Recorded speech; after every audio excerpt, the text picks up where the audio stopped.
false Messiah, Dajjal.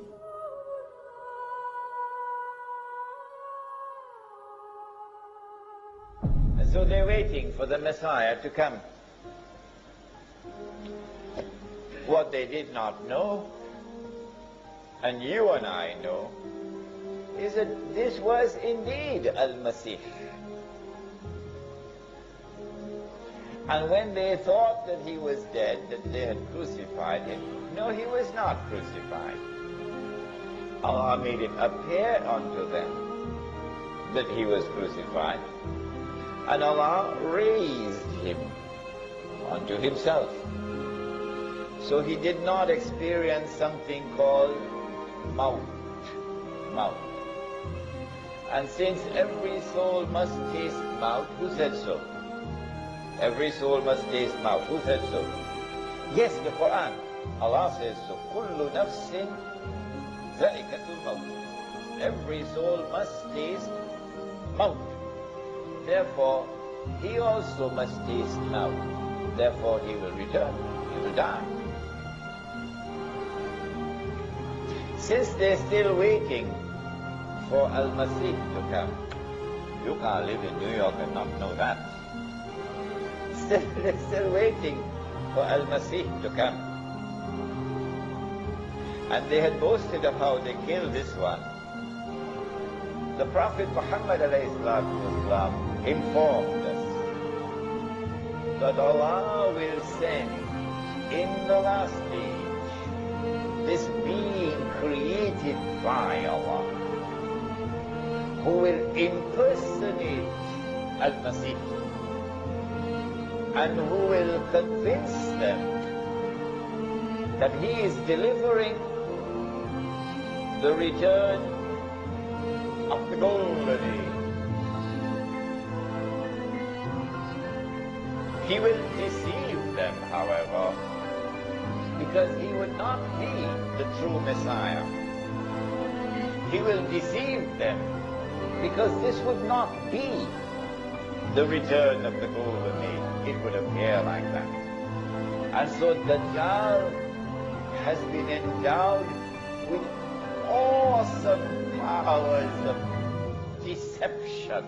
He has a PhD in deception. Dajjal. This is indeed the meaning of the word itself, Dajjal. If Dajjal is to deceive Banu Israel and get them to be convinced that he is the Messiah, look at what he will have to do. Number one, he will have to liberate the Holy Land of non-Jewish rule. Number two, he'll have to bring Banu Israel back to the Holy Land. No matter how long they had lived outside of the Holy Land, he'll have to bring them back. Number three, he will have to restore the state of Israel. And number four, he will have to take the state of Israel to that status where it will become the ruling state in the world. And he himself will then have to rule the world. We now proceed to the methodology.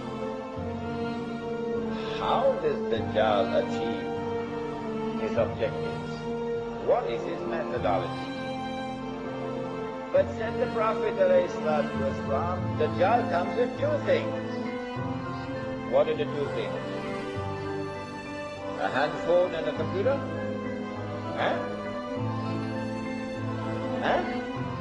Dajjal comes with two things. He comes with, help me somebody.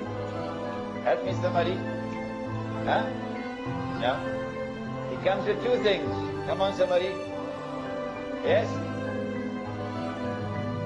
Jannah and Jahannam. He comes with a river and a fire.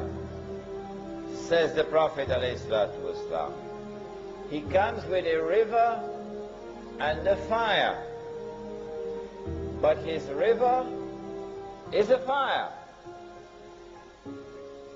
And his fire is the cool waters of a river. Whoever falls in his river will have his load of sin increased.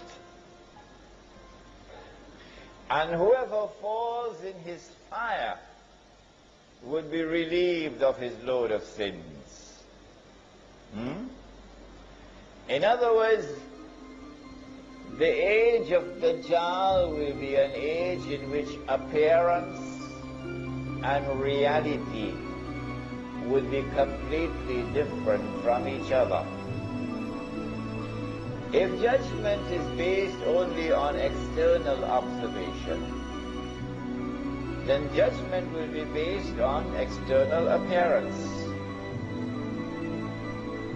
But the internal reality is different. And so judgment would be wrong. And this is why Surah Al-Kahf has given us the story of, come on somebody, of Musa alayhi salam and Khidr alayhi salam. Musa alayhi salam, because of a certain answer that he gave, we don't have the time to tell you the story now.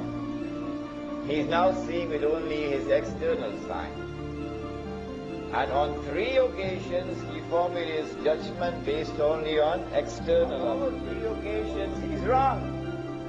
He's wrong. His judgment is wrong. So even if you have a PhD from MIT, if your judgment is based only on knowledge which is externally derived, then in the age of Dajjal, you'll be wrong. You'll be deceived. Because reality is the opposite of appearance. In order to be able to penetrate reality, and how great is Allah's wisdom now. Praise be to Allah. Praise be to Allah. How great is He? How great is His wisdom? That in the last age, the only ones who will be able to penetrate external appearance to reach to the reality of things, in consequence of which they will not be deceived. The only ones then will be those in whose heart there is faith. Maybe the beard is there, mashallah. Maybe the hat is there, mashallah. Maybe he's in the masjid 5 times a day, mashallah. But maybe nothing is in the heart. Nothing in the heart. So he can't see. But when the heart is turned to Allah, when the heart submits to Allah, when the heart says, I live for you, I'll die for you, then that heart, Allah will confer upon it nur,